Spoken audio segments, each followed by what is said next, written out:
Okay. और देखो, stoichiometry मैंने चालू किया था लास्ट वीक। लिमिटिंग रिएजेंट कैसे ढूंढना है ये मैंने बता दिया था। और उसके बाद हम लोग mass mass problem, that is gravimetry, उसके कुछ क्वेश्चंस किए थे हम लोगों ने। ये ग्रेविमेट्रिक प्रॉब्लम था। This was iodometric problem. Volume analysis is iodometric. And इसमें बेसिकली था हमारा ये मिक्स्ड प्रॉब्लम था, किसी एक से स्पेसिफिक नहीं था। इसमें इडियोमेट्रिक कॉन्सेप्ट भी है, ग्रेविमेट्रिक कॉन्सेप्ट भी है, मास वॉल्यूम कंबाइंड रिलेशनशिप है। अब यहाँ पर ये जो प्रॉब्लम है, इसमें भी हमारा, अच्छा वॉल्यूमेट्रिक वाला अभी तो होगा नहीं, क्योंकि कंसंट्रेशन टर्म्स अभी सीखा नहीं है अब किताब के हिसाब से। और इन क्वेश्चंस के बाद में कंसंट्रेशन टर्म्स है, उसके बाद कुछ वॉल्यूमेट्रिक प्रॉब्लम्स भी करो। ठीक है। तो सबसे पहला स्टेप क्या था, जो भी क्वांटिटीज दी हुई है, मतलब जो भी रिएक्टेंट्स दिए हुए हैं, रिएक्शन लिखने के बाद जो भी रिएक्टेंट्स दिए हुए हैं या प्रोडक्ट्स दिए हुए हैं, उनका हमको नंबर ऑफ मोल्स सबसे पहले फाइंड करना है। ठीक है। बैलेंस करने के बाद, रिएक्शन बैलेंस होने के बाद आप उसके नीचे उनका अमाउंट लिखोगे, किस फॉर्मेट में दिया हुआ है, given information. And then given information के नीचे हमको उनके respective number of moles calculate करके लिखना है। Is that okay? अब एक बार मोल्स जब हमने लिख लिया, तो फिर उन मोल्स को साइड में डिवाइड करते हैं उनके स्टोइचियोमेट्रिक कोएफिशिएंट से। और ये एक रेशियो डेवलप करते हैं, ये रेशियो जिसका सबसे कम होगा वो हमारा लिमिटिंग रिएजेंट होता है। और आगे के सारे कैलकुलेशन यूजिंग यूनिटरी मेथड उसी के हिसाब से, उसी के अमाउंट के हिसाब से किया। जैसे उसका मान लो दो, वो रेशियो 2 आता है और उसके 4 मोल है, बाकियों के मोल जितने भी होंगे वो उनके हिसाब से रहेंगे। तो अब हम कैलकुलेशन क्या करेंगे कि जो ये जो कंपोनेंट है मेरा, जो लिमिटिंग रिएजेंट है, इसका 1 मोल किसी के कितने मोल्स के साथ रिएक्ट करता है, तो उसका 4 मोल उसके कितने मोल्स के साथ रिएक्ट करें, उससे ऑब्वियसली उसका अमाउंट ज्यादा रहेगा, तभी ये लिमिटिंग बना है। लिमिटिंग का मतलब ये खत्म हो गया, रिएक्शन अभी और हो सकता था, लेकिन चूंकि ये खत्म हो गया इंसान या हमारा कंपोनेंट, तो रिएक्शन जो है वो रुक गया। ठीक है। Okay, urea is prepared by reacting ammonia with carbon dioxide. So here the reactants are carbon dioxide and ammonia. Ammonia and carbon dioxide. In one process, 637 gram of ammonia are treated with 1142 grams of CO. तो दो reactants दिए हुए हैं हमको। So now I'll write first the, ठीक है, अब ये दिए हुए हैं कंपोनेंट्स है गैस, बट दिया हुआ है इनका क्या हमें, मास। ठीक है। नेवरदलेस हमें पता है कि हमें कैसे मोल्स में कन्वर्ट करना है इनको। एज लॉन्ग एज ये हमको पता है तो कोई प्रॉब्लम नहीं। H2O liquid. अब पहले एक बार चेक कर लेंगे जस्ट आते जाते हुए कि ये बैलेंस्ड है कि नहीं। देखने से ये बैलेंस्ड लग रहा है, इधर 2 अमोनिया है, इधर 2 NH2 है, तो इधर से 2 हाइड्रोजन निकले, वो 2 हाइड्रोजन यहाँ आ गए, CO2 का एक है ऑक्सीजन निकला, वो ऑक्सीजन के यहाँ पर H2O में आ गया। Everything is looking balanced one. तो बहुत अच्छी बात है। अब गिवन अमाउंट जो है वो लिख लेंगे हम। गिवन क्या है, गिवन अमाउंट NH3 का दिया हुआ है 637.2 ग्राम। कार्बन डाइऑक्साइड का दिया हुआ है 1142 ग्राम। ठीक है। अब इससे हम इसके मोल्स कैलकुलेट करेंगे। मोल्स, नंबर ऑफ मोल्स किया, इसको डिवाइड करेंगे हम 17 से, तो 637 divided by 637.2 divided by 17 is going to be 17 के अर्थ नहीं 17 इक्यावन 68 will be greater, तो उससे छोटा नंबर लेंगे। 17 3 जा 51, 51 हुआ तो 12 बचा, 51 हुआ तो 12 बचा, 127 87 पूरी तरह से सत्य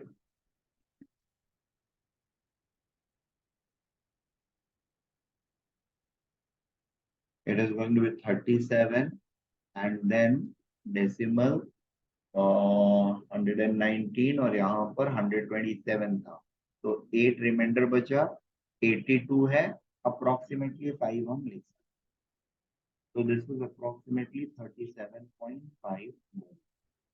ठीक है, इसके मोल्स कितने होंगे? 1142 डिवाइडेड बाय 40, 44 इसका मॉलिक्यूलर मास आएगा, कार्बन 12, ऑक्सीजन 16, 16 2 32, 32 प्लस 2 44, 44 से इसको डिवाइड करेंगे तो it is going to be 11 और 4 2 6 4 से हो रहा है तो 4 8 32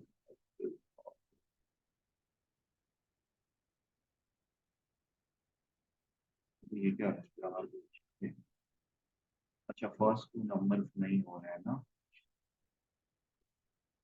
2 से खाली होएगा 22 5 7 1, 11 से तो होने से रहा है, 22 से भी नहीं होएगा, ये नंबर जो है इसलिए है, नेवरदलेस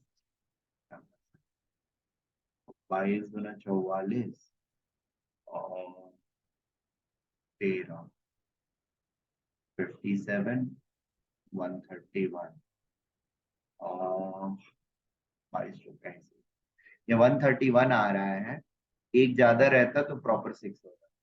ठीक है, इसको अप्रोक्सीमेटली मैं 6 ले लूं, ठीक है, अप्रोक्सीमेटली 26 मोल्स। अच्छा देखो, अब ये चूंकि मुझे पता है कि ये भी अप्रोक्सीमेशन है, दोनों अप्रोक्सीमेशन वाले नंबर्स हैं, तो मैं इस डेटा को फर्दर कैलकुलेशंस के लिए यूज बिल्कुल नहीं करूँ। ठीक है, ये सिर्फ एक काम के लिए मैं यूज करने वाला हूँ, वो है ये लिमिटिंग रिएजेंट फाइंड करना।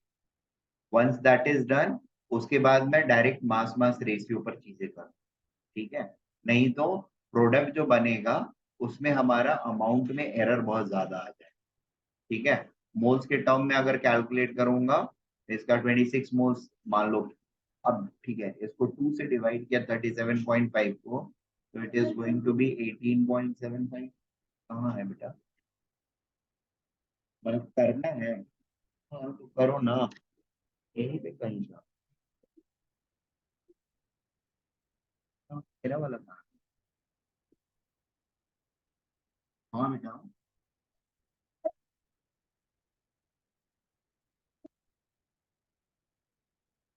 हाँ नाम लिखना है ना, बिना नाम के कैसे होगा? नहीं, रोल नंबर छोड़ दो, मिलेगा तो लिख लेंगे। ठीक है, हाँ 37.5 को 2 से डिवाइड करेंगे तो 87 18.75 आ जाएगा, और 26 को 1 से डिवाइड करेंगे तो ये 26 ही रहेगा, तो इसका कोई प्रॉब्लम नहीं है। इन दोनों में रेशियो कौन सा छोटा है? इन दोनों में रेशियो कौन सा छोटा है? 18.75, right? That means ammonia is my limiting reagent. ठीक है, the ratio for ammonia is 18.75 and that is for CO2 is 26। 26 का कोएफिशिएंट 1 है, 26 को 1 से डिवाइड करेंगे 26 रहेगा, और 37.5 को 2 से डिवाइड करेंगे 18.75 रहेगा। That means ammonia is the limiting reagent. ये पता चल गया मुझे।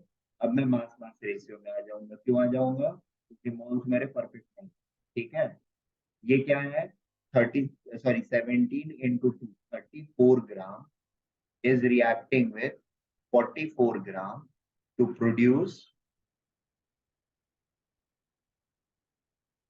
34 gram is reacting with 44 gram to produce ammonium sorry urea. Urea का मॉलिक्यूलर मास कितना है? 14 plus 2 16 2 जा 32, 32 plus 16 48 plus 12 60, 60 gram of this and water 18 ग्राम। ठीक है, अभी which of the two reactant is limiting reagent. तो पहला काम तो हमने कर लिया, अमोनिया का पता लगा लिया। Calculate the mass of this which is going to get form.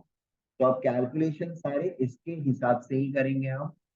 34 gram reacts with 44 gram to produce 60 gram of, या 34 ग्राम प्रोड्यूसेस 60 ग्राम, तो ये 637 gram will produce how many gram. ठीक है, तो basically this the amount is going to B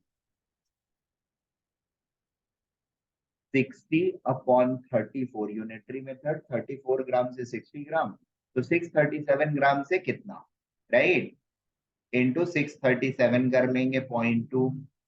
is that okay? अब इसको solve कर देंगे। सॉल्व करेंगे, नंबर थोड़ा सा गंदा है, ये हम भी कैलकुलेटर यूज कर लेंगे। आप लोग देखना, ट्राई करना कैलकुलेटर ना यूज करो। वैसे तो मैं थोड़ा फास्ट ही करता हूँ आप लोगों से, ठीक है, बट फिर भी 637.2 क्या हुआ, divided by 34, the amount is coming out to be 1124.5, 47 है, 5 ग्राम ले लेता हूँ। How much excess reagent in grams is left at the end of the reaction? ये वाला एक्सेस है, ठीक है, तो इसमें से जितना कंज्यूम हो गया वो हट खत्म हो गया, और जो नहीं कंज्यूम हुआ वो बचा रहेगा। तो अब बचा कितना रहेगा ये ढूंढने के लिए पहले हमको क्या ढूंढना पड़ेगा, कंज्यूम कितना हुआ, राइट। तो amount of CO2 consume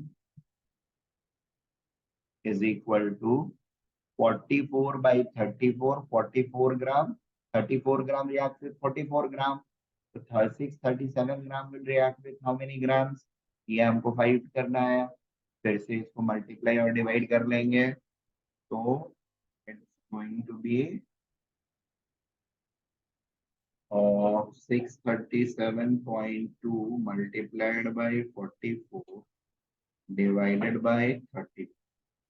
This gives me 824.6, 824.6 ग्राम। ठीक है, therefore left out CO2 is equal to, या excess CO2 is equal to, excess CO2 is equal to how much, 1142 minus 824.6। ठीक है, तो ये नंबर को हम लोग सब्ट्रैक्ट कर देंगे दोनों को, minus equal to minus 1142, it's coming out to be 317.4 gram. बचा कितना रहेगा, 317.4 ग्राम्स बचे रहेंगे। Is that okay? अगर वाटर निकालना होगा तो कैसे करेंगे, पूछेगा तो नहीं वाटर निकालनी, मान लो मुझे निकालने का मूड किया, क्या करेंगे, 18 by 34 इंटू 637.2, ठीक है, सॉल्व कर लेंगे, इतना ग्राम वाटर ना मिला।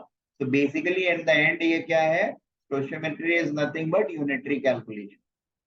Is that okay?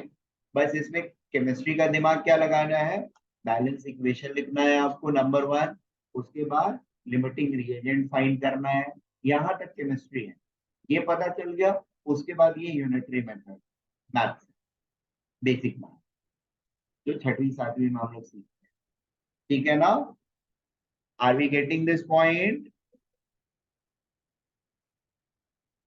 Ananya, Prisha, हाँ सर। हाँ सर। Very good.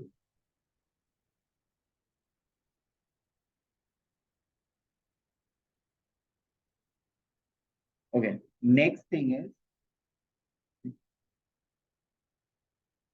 अभी तुम लोग को तो कैलकुलेशन दिखा ही नहीं होगा। मैं वही सोच रही हूँ, आप कब से बोले जा रहे हो बोले जा रहे हो। बताइए, मैंने सब कैलकुलेट करके रख दिए, ये पूरा लिख ला दिया। मैं बस एक्सप्लेन करो। सर वापस एक्सप्लेन करो, कुछ नहीं समझा। आपने क्या कैलकुलेट किया अभी? Very good. मैं पूरी बात सुनी, पता है आपकी। हाँ बस हम बट सुन अभी ही रहे थे, कुछ समझ नहीं आ रहा था। एग्जैक्टली अरे तो हमने नहीं सिर्फ फॉर्मूला समझ पढ़ा आया, है। तू लोग तो बोलोगे ना हम लोग को लगा यार, आप आप कर रहे लिख रहे हो हो। कि नहीं? हाँ, सर हम अरे लोग को सर लगा आप ऐसा कर थोड़ी ना रहे होता है, हो। अभी हम लोग पे नाम डाल रहे हो। वही। अबे यार। देखो सबसे पहला काम क्या किया हम लोगों ने, यहाँ पर इक्वेशन जो दिया हुआ है उसको लिख करके चेक किया। अभी भी नहीं दिख रहा है। क्या बोल रही है? अब तो दिखना चाहिए। नहीं दिख रहा है। दिख अभी रहा दिख है। रहा है? अभी दिखा। Okay, very good. तो सबसे पहले ये इक्वेशन लिखा मैंने, सबसे पहला काम चेक किया कि बैलेंस्ड है कि नहीं। अगर बैलेंस्ड है तो बहुत अच्छी बात है, नहीं बैलेंस्ड है तो क्या करेंगे, उसको बैलेंस करें। That's our task 1। और बैलेंस्ड है तो फिर कोई आप प्रॉब्लम ही नहीं है। उसके बाद जो जो क्वांटिटी दी हुई है, जिसका जिसका मास दिया हुआ है, यहाँ पर आपको रिएक्टेंट्स दिए हुए हैं, हो सकता है कहीं पर आपको प्रोडक्ट दिया हुआ, ठीक है, कि अमोनिया इतना ग्राम फॉर्म हो गया, इसके फॉर्म होने के लिए कितना CO2 चाहिए मुझे, या कितना अमोनिया चाहिए मुझे। यूरिया फॉर्म हो गया इतना ग्राम, उसके लिए कितने अमोनिया की रिक्वायरमेंट है, ठीक है। तो इट कुड बी, हाँ, अगर प्रोडक्ट दिया हुआ है, उसका अमाउंट दिया हुआ है, रिएक्टेंट ढूंढना है, तो फिर लिमिटिंग रिएजेंट वगैरह की कोई जरूरत नहीं होगी, डायरेक्टली यूनिटरी मेथड लगाना है। तो यूरिया का अगर मास दिया हुआ है, जैसे यूरिया का मास, अच्छा इसमें तो कैलकुलेट करना है। यूरिया का मास मान लो दिया हुआ है 1200 ग्राम, ठीक है, और हमसे पूछा जा रहा है कि अमोनिया कितना चाहिए। तो 60 ग्राम रिक्वायर, 60 ग्राम का प्रोडक्शन विल हैपन विद 34 ग्राम। तो 1200 का production will happen with 34/60 into 1200। Is that okay? ये 20 हो जाएगा, दिस विल बिकम 680 ग्राम, ठीक है। Simple unitary method. तो प्रोडक्ट दिया हुआ है तो फिर कोई टेंशन ही नहीं है, simple unitary method and chill मारेंगे, ठीक है। अगर रिएक्टेंट्स का अमाउंट दिया हुआ है तो एक लफड़ा बढ़ जाता है हमारा, एक स्टेप बढ़ जाता है। सबसे पहले आपको आइडेंटिफाई करना होता है। अच्छा, इसमें रिएक्टेंट में भी ऐसा होता है ना कि अगर एक ही रिएक्टेंट दिया हुआ है तो कोई प्रॉब्लम ही नहीं है, ठीक है। उसमें अब ये होता है कि जनरली स्टेटमेंट्स वगैरह में लिखा रहेगा कि दिस इज गेटिंग कंज्यूम्ड, या इसके कंप्लीट कंबशन से या इसके कंप्लीट रिएक्शन से कितना बनेगा। तो जैसे ही ये बोल दिया गया कि इसका कंप्लीट रिएक्शन हो गया, मतलब वही लिमिटिंग है, ठीक है। फिर उसमें अलग से लिमिटिंग ढूंढने की जरूरत नहीं है। और एनीवे एक 2 या 3 कंपोनेंट है, उसमें से सिर्फ एक ही का मास दिया हुआ है, तो कैलकुलेशन हम उसी के बेसिस पर करेंगे, तो दूसरे का मास थोड़ी लेकर के आएंगे। अब पता ही नहीं है, क्वेश्चन में दिया ही नहीं है, तो हम क्या कर सकते हैं, ठीक है।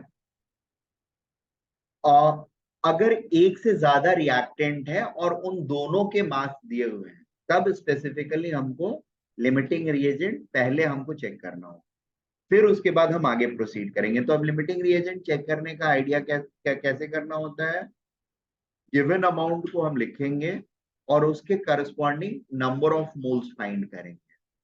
सो अमोनिया का गिवन अमाउंट ये है, CO2 का गिवन अमाउंट ये है, दोनों के इनके रेस्पेक्टिव मॉलिक्यूलर मास से डिवाइड किया, 637.2 को 17 से डिवाइड किया, अमोनिया का मॉलिक्यूलर मास 17 है, आई एम गेटिंग 37.5 अप्रोक्सीमेटली।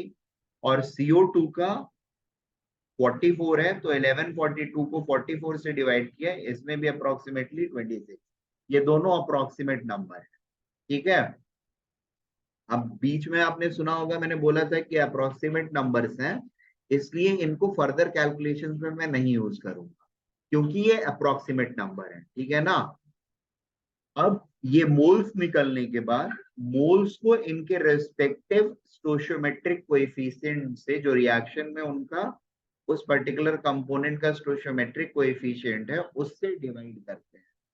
तो 37.5 को हमने डिवाइड किया 2 से, इट गेव मी 18.75, और 26 को 1 से डिवाइड करेंगे 26। इन दोनों में छोटा नंबर कौन सा है? Obviously 18.75। That means ammonia is my limiting reagent. Is that okay? Once that acknowledgement has been made ठीक है ना। उसके बाद इस नंबर का कुछ ज्यादा यूज नहीं है क्योंकि ये अप्रोक्सीमेट नंबर है, ठीक है। अब सारे कैलकुलेशन उसके बाद के हम मास के टर्म्स में करेंगे डायरेक्टली। उसके लिए मैंने ऊपर में ये मास लिख दिया 34 ग्राम 44 ग्राम।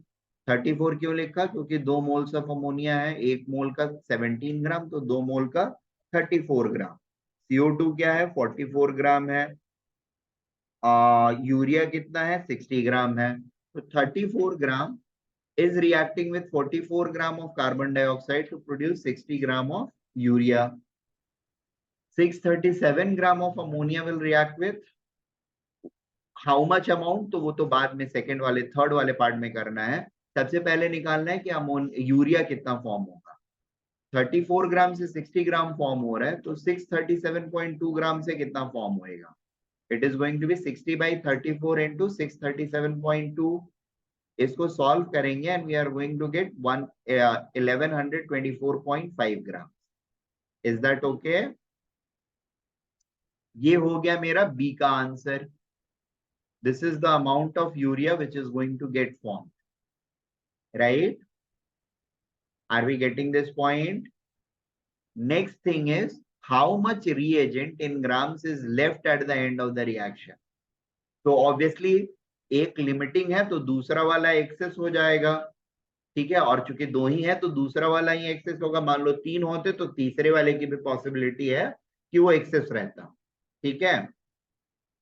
तो जैसे 2 वाले में दूसरे का कर रहे हैं वैसे 3 वाले में तीसरे का भी कर देंगे। तो अब यहां पर बेसिकली होता है कि 637.2 grams of urea sorry ammonia will consume how many grams of CO2। Again unitary method, amount of CO2 consumed will be 34 gram से 44 ग्राम रिएक्ट कर रहे हैं, या 44 ग्राम इज रिएक्टिंग विद 34 ग्राम, तो या 34 gram is reacting with 44 gram, तो 637.2 grams will react with how many grams of carbon dioxide। 44 by 34 into 637.2, this is giving me 824.6 grams। okay, further left out या excess amount of CO2 कितना हो जाएगा 1142 minus 824.6। is that okay? And the value is 317.4 grams। clear है। हाँ sir.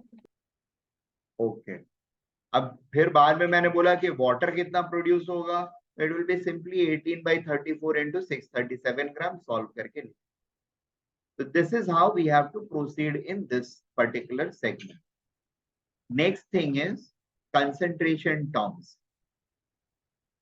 ठीक है। Generally majority of reactions हमारे जो होते हैं वो कंसंट्रेशन सॉल्यूशन के फॉर्म में होते हैं।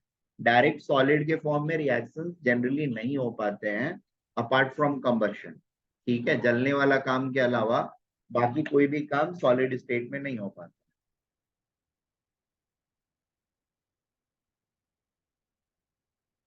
और इनफैक्ट होता ये है कि जलने वाला भी काम सॉलिड स्टेट में दिखता है कि है, होता वो गैसेस स्टेट में ही है। पार्टिकल टूटता पहले है उसके बाद जलता है, ठीक है।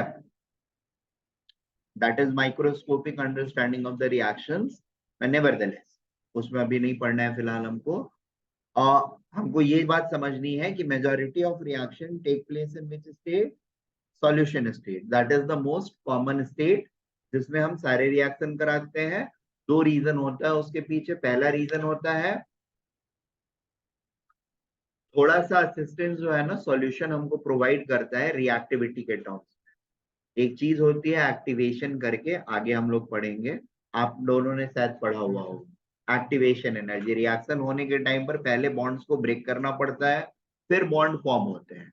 तो जब बॉन्ड ब्रेक करना होता है तो हमें एनर्जी प्रोवाइड करनी होती है, that energy is called activation energy, ठीक है। और पर उसके बाद फिर से और उसके बाद जब फिर से नए बॉन्ड्स बनने लगते हैं तो वो हमको एनर्जी देते हैं। तो वो एनर्जी देंगे तो वो हम ले लेंगे, ठीक है। नाउ द पॉइंट इज कि सॉल्यूशंस जो है वो एक्टिवेशन एनर्जी रिक्वायरमेंट को मिनिमाइज करते हैं, क्योंकि वो खुद ही कुछ एनर्जी प्रोवाइड कर देते हैं।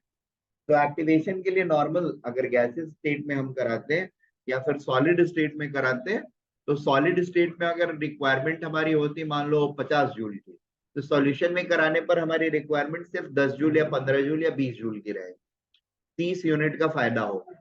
ठीक है ना, that is a huge gain. बात समझ में आ रही है। और दूसरा चीज ये होता है कि ये हमको एक एक्स्ट्रा कंट्रोल देता है रिएक्शन के ऊपर।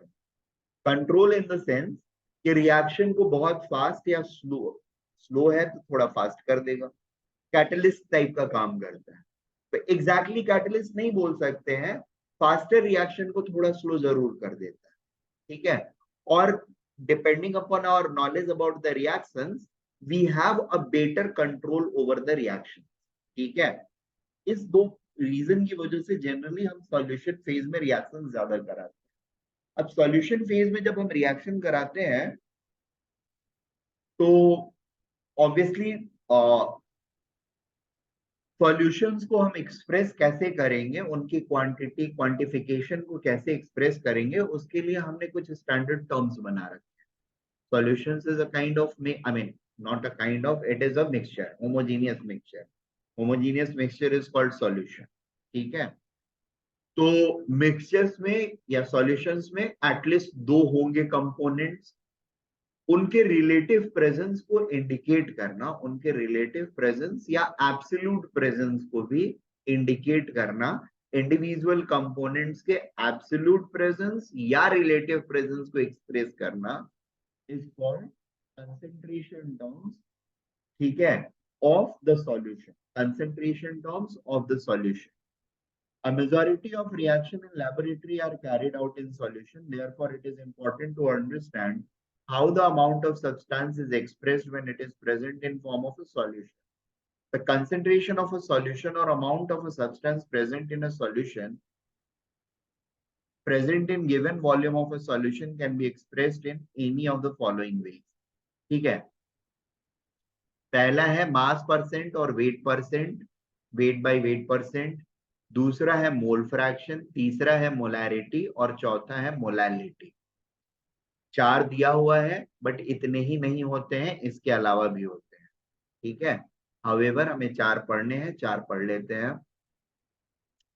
मास परसेंट का मतलब होता है मास ऑफ सॉल्यूट, ये नोट कर लेना खाली, मास of solute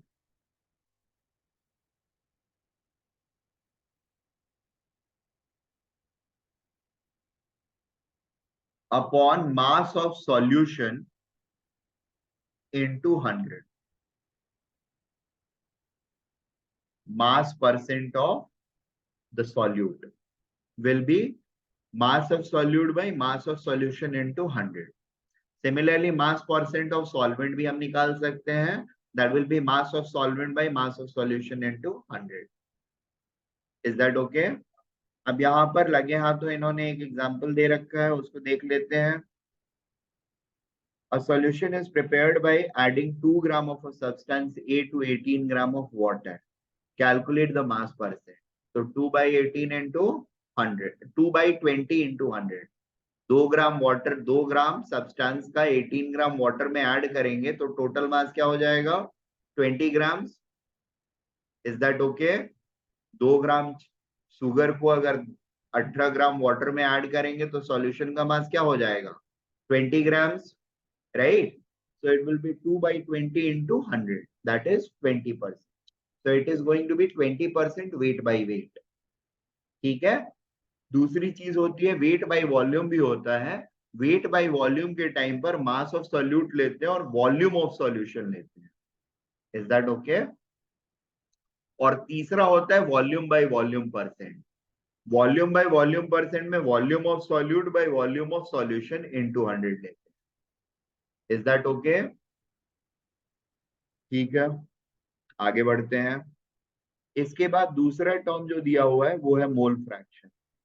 mole fraction basically, mole fraction का मतलब ये एक्चुअली रिलेटिव प्रेजेंस को बताता है। ये सारे एब्सोल्यूट प्रेजेंस को बता रहे थे, ये रिलेटिव प्रेजेंस बताता है। तो सपोज एक सिस्टम के अंदर मेरे पास दो एंटिटीज हैं, ए और बी, गैसेस सिस्टम है या कैसा भी सिस्टम हो सकता है, इसका मोल्स Na है और इसका मोल्स Nb है, ठीक है। टोटल मोल्स कितने हो जाएंगे, Na प्लस Nb, ठीक है। Now mole fraction of A is simply going to be, ये जाई के फॉर्म में लिखते हैं इसको, it is going to be equal to Na upon Na plus Nb। Is that okay? ये मोल फ्रैक्शन ऑफ ए हो गया। Mole fraction of B will be Nb by Na plus Nb। Is that okay?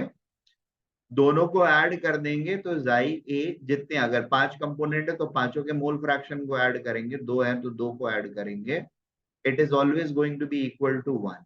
जितने component है so summation xi is equal to always 1।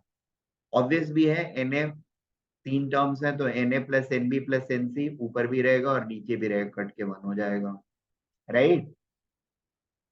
बात समझ में आ रही है? प्रिसा एंड अनन्या, समझ आ रही है सर। हाँ वेरी सर समझा। गुड।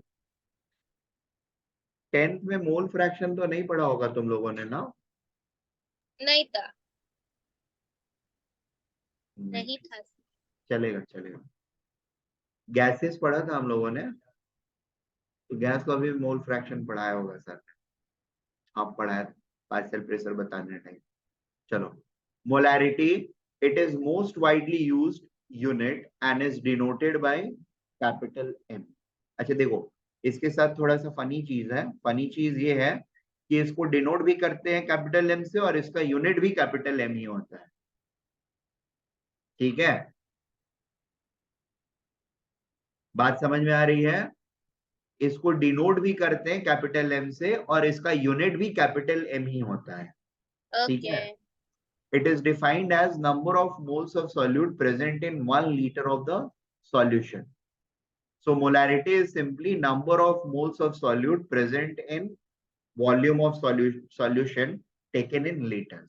जैसे 500 ग्राम में अगर मैंने, समझो शुगर का मॉलिक्यूलर वेट होता है 180, 90 ग्राम डाला, ठीक है। 90 ग्राम डाला मतलब 90 by 180, that is half moles, 0.5 हो गया। और उसके बाद क्या है, 0.5 और 500 ml में डाला है तो 500 ml का मतलब क्या हो गया, वो भी 0.5 हो गया लीटर, तो it will be 1 molar solution. It is read as 1 molar solution. 90 gram अगर 250 ml सॉल्यूशन में डालते हैं, 250 ml वाटर में डालते हैं तो कितना हो जाएगा, 0.5 by 0.25, this will become 2 molar solution, ठीक है। बात समझ में आ रही है? Very good. Next thing is, so ये वाला फॉर्मूला भी हम लोग नोट कर लेंगे। अगर वॉल्यूम ऑफ सॉल्यूशन लीटर में नहीं दिया हुआ है तो उसको लीटर में कन्वर्ट करोगे, ये आपकी सोल रिस्पॉन्सिबिलिटी है, ठीक है। Nobody will be responsible for it. Calculate the molarity of NaOH in the solution prepared by dissolving 4 gram in enough water to form 250 ml of the solution. 4 ग्राम को dissolve किया, solution का volume कितना है, 250 ml, ठीक है।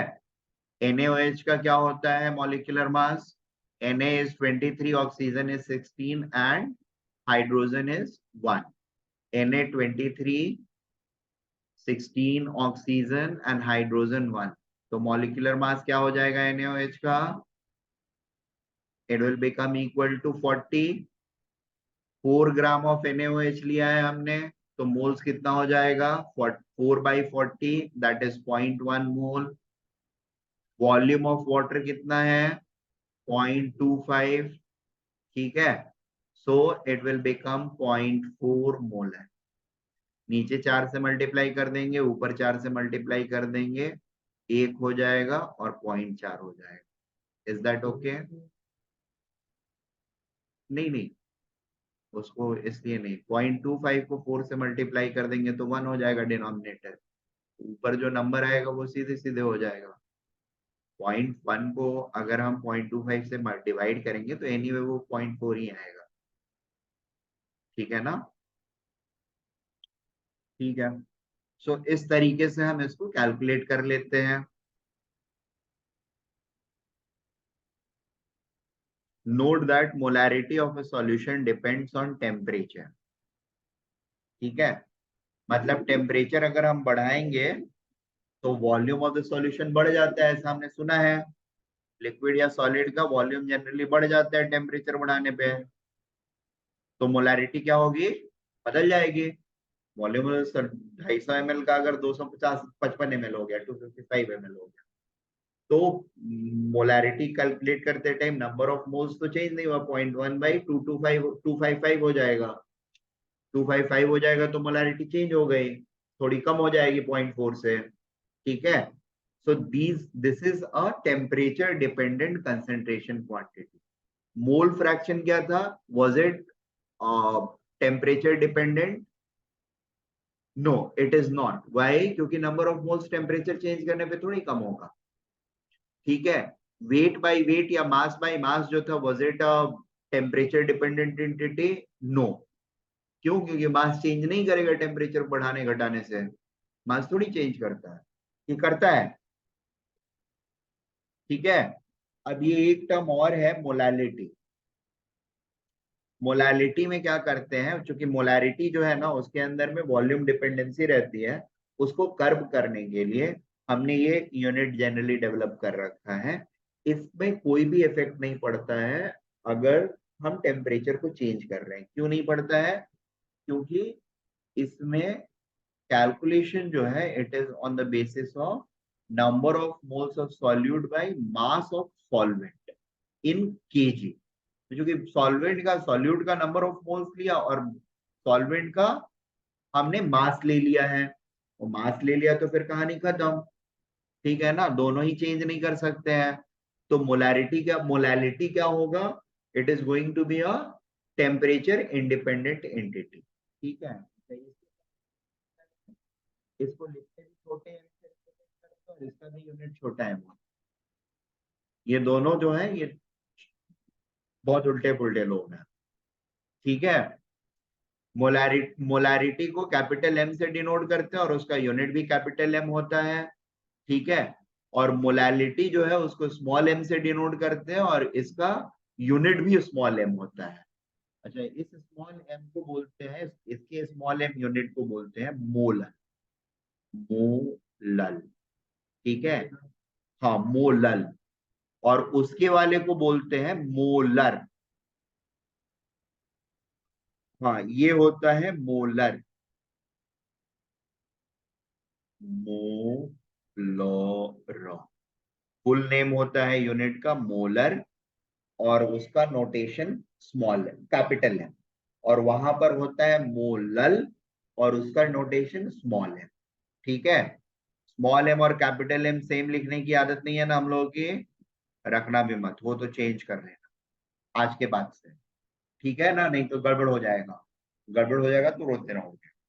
It is defined as number of moles of solute present in 1 kg of the solvent.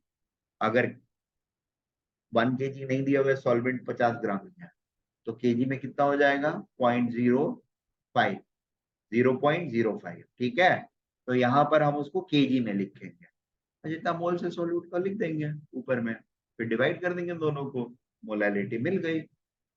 Note that molality of a solution does not change with temperature.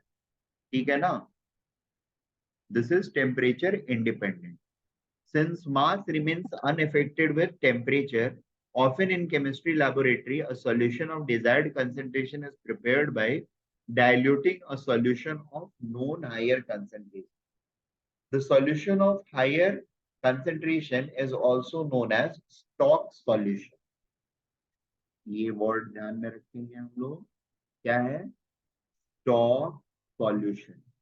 Higher concentration वाला solution को क्या बोलेंगे, stock solution.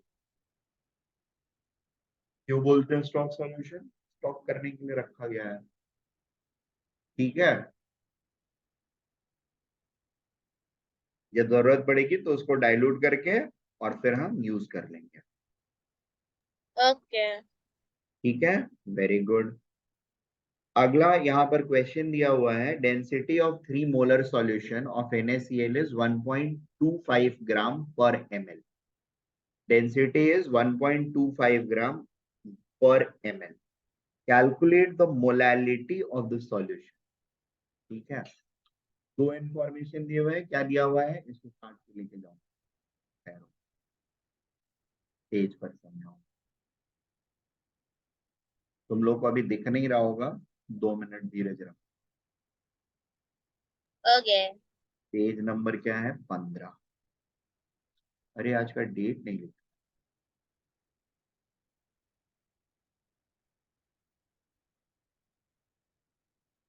6 October 2023, page number 15। अब हम काटते हैं problem number this, relax. Okay, so now we have our problem ready, and now I will share the so-called whiteboard. दिख रहा है whiteboard? उस पे क्वेश्चन की कटिंग भी दिख रही है? हेलो दिख रहा है, एवरीवन, दिख रहा है, दिख रहा है। Very good. So density of 3 molar solution is this much. 3 molar solution का मतलब क्या हुआ, 1 लीटर का के अंदर 1 लीटर सॉल्यूशन में कितना सॉल्यूट है, 3 मोल्स। Is that okay? और डेंसिटी उस सॉल्यूशन का कितना है, 1.25 ग्राम पर ml। 1 लीटर में कितना ml होता है, 1000। तो इसका मास कितना हो जाएगा सॉल्यूशन का, 1250 ग्राम मास ऑफ सॉल्यूशन हो गया। ठीक है, सॉल्यूट क्या है, NaCl है, उसके 3 मोल्स, 3 मोल्स का मास क्या हो गया, 3 moles of NaCl। NaCl is Na is 23, Cl is 35.5, 58.5 हो गया, 3 into 58.5। ठीक है, दिस इज गिविंग मी 15 5 1 24 5 2 पत्ते 15। ठीक है, 175.5 ग्राम्स हो गया। अब सॉल्यूशन का मास 1250 है और ये कितना है, 175.5 ग्राम। तो बाकी क्या होगा, सॉल्वेंट। ठीक है, मास ऑफ सॉल्वेंट क्यों निकाल रहा हूं, क्योंकि हमें जरूरत, बिना जरूरत के तो करते नहीं है। तो mass of solvent is equal to mass of solution minus mass of solute. ये बात समझ में आ रही है ना, कोई प्रॉब्लम नहीं होनी चाहिए। तो 1250 माइनस 175.5, दिस गिव्स मी 1074,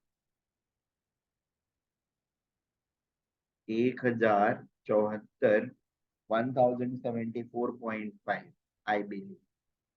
एक बार क्रॉस चेक कर लेना, ठीक है ना। अब मोलालिटी का डेफिनेशन क्या है, so molality is equal to moles of solute, यही पढ़ा था अभी हमने, moles of solute upon mass of solvent in litre, no sorry in KG, right, minus in KG. ये है ग्राम में, केजी में करेंगे तो 1.0745 हो जाएगा। ठीक है, केजी। और मोल्स ऑफ सॉल्यूट कितना है, 3, सो 3 को डिवाइड कर देंगे 1.0745 से, तो हमको मिल जाएगा मोलालिटी। ठीक है, बात समझा हम लोगों को? Are we getting this point हाँ एट ऑल? हाँ if not please let me know. Okay okay Prisha, what about you बेटा? So it is 2.79, लिखेंगे स्मॉल m, बोलेंगे क्या? Molal, law. ठीक है, हाँ, क्या? हाँ, कोई बात नहीं है, चलो गुड। सो ये दिखा हम लोग को ना? Let us now move back to the PDF again.